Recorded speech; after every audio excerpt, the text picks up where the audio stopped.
O dom de línguas. Primeiro se pergunta que vem a ser tais línguas. Serão um ruído estranho que ninguém entende? O que é uma língua? Língua, alguém disse bem, é idioma, é sistema de palavras que exprimem pensamentos falados por um certo povo. Língua é idioma.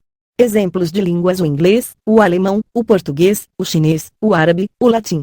O latim, hoje, não é falado por um determinado povo, é uma língua antiga, arcaica. Mas não deixa de ser uma língua. É um sistema de palavras que exprimem pensamentos, sistema falado por um certo povo. Isso é língua. Tudo que sai da boca em matéria de barulho é língua. Há gente que não sabe o que é uma língua. A razão por que muitos interpretam mal o dom de línguas é porque não sabem nem o que significa uma língua. No dia de Pentecostes, Deus manifestou a presença do Espírito Santo através de um milagre verdadeiro. Falaram-se línguas. Não se fez barulho incompreensível.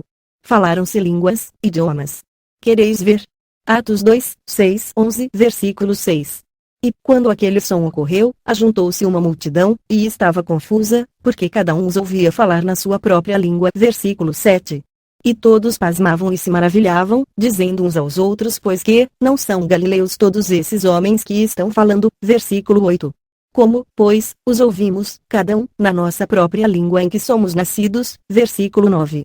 Partos e medos, elamitas e os que habitam na Mesopotâmia, Judeia, Capadócia, Ponto e Ásia, versículo 10. E Frigia e Panfilha, Egito e partes da Líbia, junto a Cirene, e forasteiros romanos, tanto judeus como prosélitos, versículo 11. Cretenses e árabes, todos nós temos ouvido em nossas próprias línguas falar das grandezas de Deus. Edição corrigida e revisada, fiel ao texto original, versão da Sociedade Bíblica Trinitariana do Brasil. O que se fez no Pentecostes foi falar línguas. Línguas estrangeiras ou estranhas. A palavra estranha pode ter dois sentidos. Ela pode ter o sentido de esquisito e ela pode ter o sentido de estrangeiro. E muita gente pega o sentido errado da palavra. Acha que língua estranha tem que ser esquisita, indecifrável, não conhecida por qualquer povo ou nação.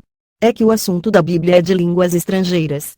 Línguas estranhas na Bíblia são estrangeiras, línguas exteriores, de outros países. Não são línguas esquisitas, nem falsos idiomas, mas línguas verdadeiras, faladas por algum povo. Não são línguas de anjos. Não tome isso como uma coisa esquisita. Paulo diz: o amor nunca falha. 1 Coríntios 13, 8. O amor nunca falha, mas havendo profecias, serão aniquiladas, havendo línguas, cessarão, havendo ciência, desaparecerá. Interessantes as coisas que Paulo menciona como sendo temporárias, que vão desaparecer, que vão cessar. Ele coloca juntas três coisas que cessarão: línguas, profecias e ciência. Ciência aqui deve ser entendida, não como o que entendemos hoje por ciência, ciência humana, ciência natural. Não. Ciência é sinônimo de conhecimento. É um dom do Espírito Santo, dom de um conhecimento sobrenatural. Aqui não se diz que a ciência vai cessar no sentido atual da palavra ciência. Pelo contrário, Daniel diz, neste sentido, que a ciência se multiplicará. Não está Paulo falando de ciências físicas ou naturais. Não está falando dos conhecimentos tecnológicos do mundo. Estes estão se multiplicando, não estão cessando. A que ciência é um dom sobrenatural de conhecer verdades que o Espírito Santo revela. Em outras palavras, aqui entram revelações, revelações especiais de Deus. E os três dons iriam cessar, disse Paulo: línguas, ciência e profecias. A última profecia que eu encontro nas páginas da Bíblia é o Apocalipse. As profecias da Bíblia com o Apocalipse já são suficientes como revelação profética de Deus para o mundo.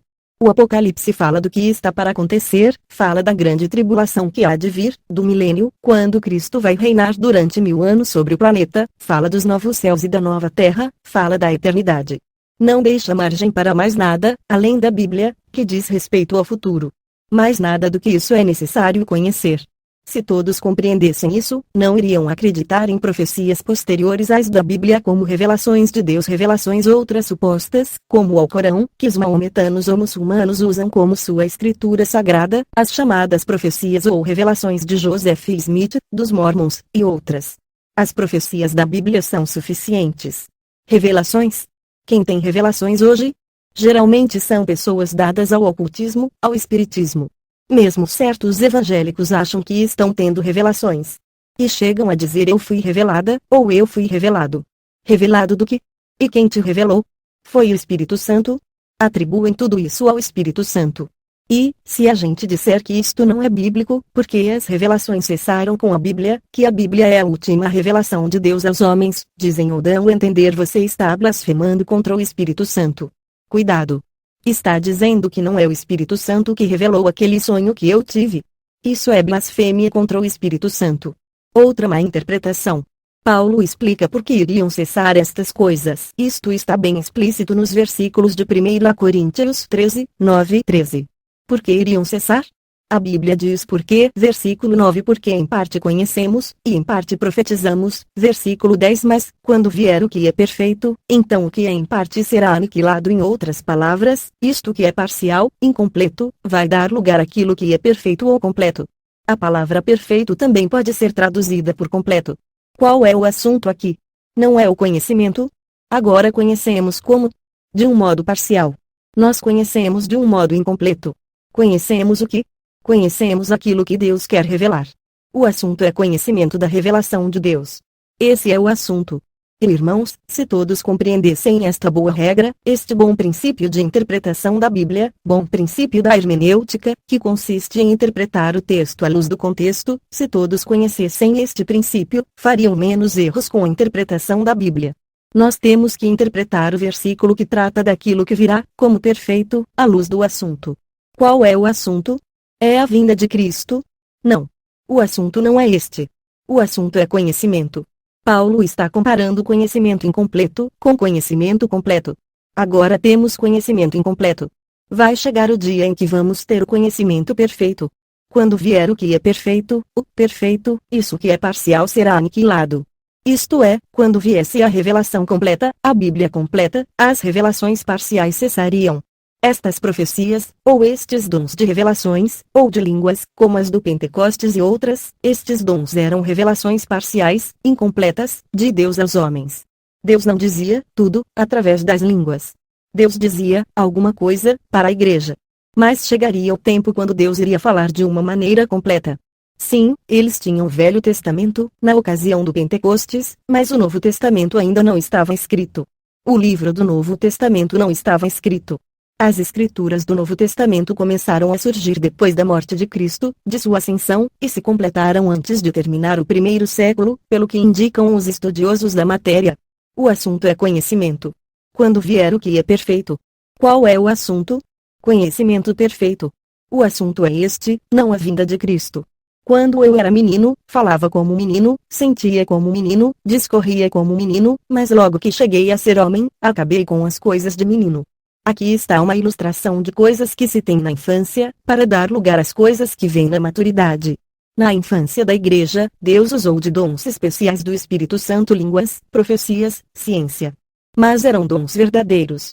Nada de falsificação da parte do Espírito Santo. Ele produzia línguas de verdade, não falsas línguas. Mas mesmo estas coisas verdadeiras que eram dons do Espírito Santo na infância da igreja, no começo da vida da igreja, mesmo estes dons iriam dar lugar a uma revelação completa de um conhecimento perfeito quando vier o perfeito, isto que em parte será aniquilado. Quando era menino eu agia como menino, agora que sou homem acabei com as coisas de criança. Quem quiser ainda aqueles métodos que o Espírito Santo usou de revelação de Deus aos homens, está querendo voltar à infância da igreja. Muitos querem repetir o Pentecostes hoje. Calvário não se repete. É uma vez para sempre. Assim Pentecostes também. E aqueles dons de línguas que se produziam não só na ocasião do Pentecostes, mas na ocasião em que Cornélio se converteu, na ocasião em que aqueles 12 foram rebatizados, batizados de novo pelo apóstolo Paulo conforme nos diz o capítulo 19 de Atos, todas aquelas manifestações, eram da meninice da igreja. Agora a igreja está madura, já tem o que é perfeito. Que é que faltava chegar como perfeito para a igreja? Qual era o próximo evento a esperar na época de Paulo? O assunto é conhecimento, não fujamos do assunto. O que faltava vir de perfeito era a matéria de conhecimento. O que faltava vir? O Novo Testamento. A Bíblia completa. Hoje a Bíblia está completa e temos o conhecimento completo, a perfeita revelação de Deus, por que procurar mais? Todos aqueles que estão procurando revelações fora da Bíblia estão dizendo, em outras palavras, que para eles a Bíblia não é suficiente, não é completa. Sim, porque se eu dissesse aos irmãos eu tive um sonho, uma revelação. Atentem para o meu sonho, aquilo que Deus me mostrou, aquilo que Deus me revelou, então eu estaria dizendo a Bíblia não é suficiente para os irmãos.